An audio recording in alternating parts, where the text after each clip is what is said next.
I stood outside my own house holding a bouquet of roses, feeling like a stranger on my wife's birthday. The air was crisp, the kind of October evening that makes your breath catch, and I was locked out, not just from the house but from her life. I'm getting ahead of myself though. Let me take you back to how this all started, because I need you to feel what I felt, to understand how a single day can unravel everything you thought you knew. My name's Ethan, and I've been married to Lila for 7 years. We met in college, back when we were just kids sneaking cheap wine into dorm rooms and dreaming about the future. Lila had this laugh, bright, unguarded, like she could make the world feel lighter just by being in it. We built a life together, a good one, or so I thought. We had a small house in the suburbs, a dog named Cooper who chewed my shoes, and a routine that felt safe: coffee in the morning, her teasing me about my terrible pancake flips, quiet evenings with takeout and old movies. It wasn't perfect, but it was ours. Her birthday was always a big deal. Lila loved surprises, so every year I'd plan something special.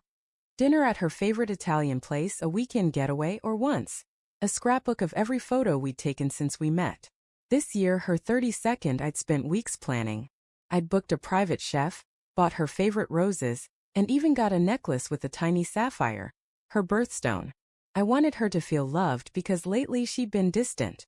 Not cold exactly, but like she was somewhere else even when we were in the same room. Her phone was always buzzing, and she'd smile at it in a way she hadn't smiled at me in months. I'd ask, "Everything okay?" And she'd nod, but her eyes wouldn't meet mine. The morning of her birthday, I woke up early, expecting to start the day with our usual coffee ritual.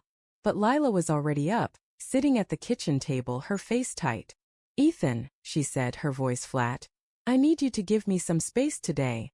I laughed at first, thinking she was joking, but her expression didn't budge. "I'm serious," she said. I want to spend my birthday with my friends. Alone."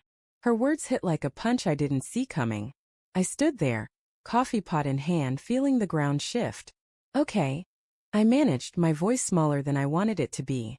"If that's what you want." I spent the day wandering, trying to shake the unease. I drove to the park where we used to walk Cooper, sat on a bench and watched families laugh and kids chase each other. My phone stayed silent, no text from Lila, no updates. Around noon I got a message, but it wasn't from her. It was from Sarah, her best friend since high school. "Hey Ethan, can we talk? Meet me at the cafe on Elm Street." My stomach twisted. Sarah and I weren't close. She was Lila's confidant, not mine, but her tone felt urgent. At the cafe, Sarah was already there, stirring a latte, her face pale. She didn't waste time. "Ethan, I'm so sorry," she said, her voice barely above a whisper. "I didn't know how to tell you, but I can't keep this anymore." I froze, my heart pounding. Lila's been seeing someone else. The words landed like a hammer. I stared at her, waiting for a punchline that never came. She kept talking, her words tumbling out. How Lila had been sneaking around for months, how it started as late-night texts, how Sarah had caught them together at a bar last week. "She's with him today," Sarah said, tears in her eyes. "That's why she didn't want you there." I don't remember much of what I said after that. My mind was screaming, replaying every moment I'd missed. The late nights Lila said she was working. The way she'd pull away when I tried to hold her. Sarah reached for my hand, but I pulled back. "Why are you telling me this?" I asked, my voice shaking. She looked down, her fingers twisting the napkin. "Because I care about you, Ethan. And because I'm leaving. I can't stay around her anymore, not after this. I'm moving to Chicago next week. I thought, maybe you'd want to come with me. Start over." I laughed, a bitter, broken sound. "Leave? With Sarah?" The idea was absurd, but her eyes were so earnest, so full of pity, it made me feel smaller than I already did. I stood up, mumbling something about needing air, and walked out. My car felt like a cage, so I drove back to the house, the roses still on the passenger seat, wilting. When I got there, the lights were on, music spilling out. I didn't go inside. I stood on the porch, staring through the window.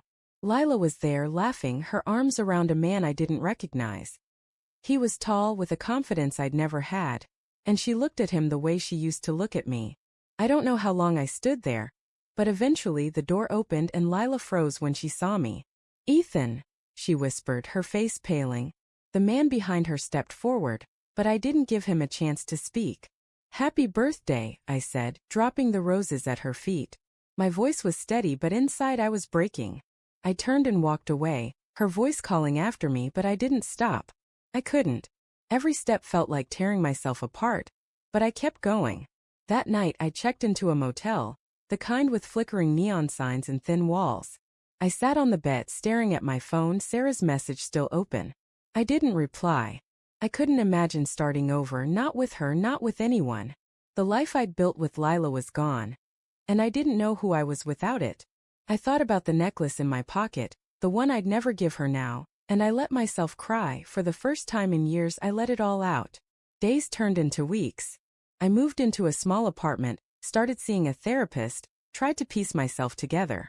Lila called a few times, left voicemails about how sorry she was, how she didn't mean for it to happen. I deleted them without listening to the end. Sarah texted once more, wishing me well in Chicago, but I didn't respond. I wasn't ready to run away. I needed to face the wreckage, to understand why I hadn't seen it coming. Looking back, I don't hate Lila. I hate the silence that grew between us, the way we stopped fighting for each other. Maybe that's what betrayal really is. Not just a secret lover, but the quiet moments when you let love slip away. I'm still here, still breathing, still finding my way. And every night when I close my eyes, I see those roses on the porch, scattered like the pieces of my heart. If you've listened all the way till now, thank you. It means more than you know to share this with you. Your time, your heart, it keeps these stories alive.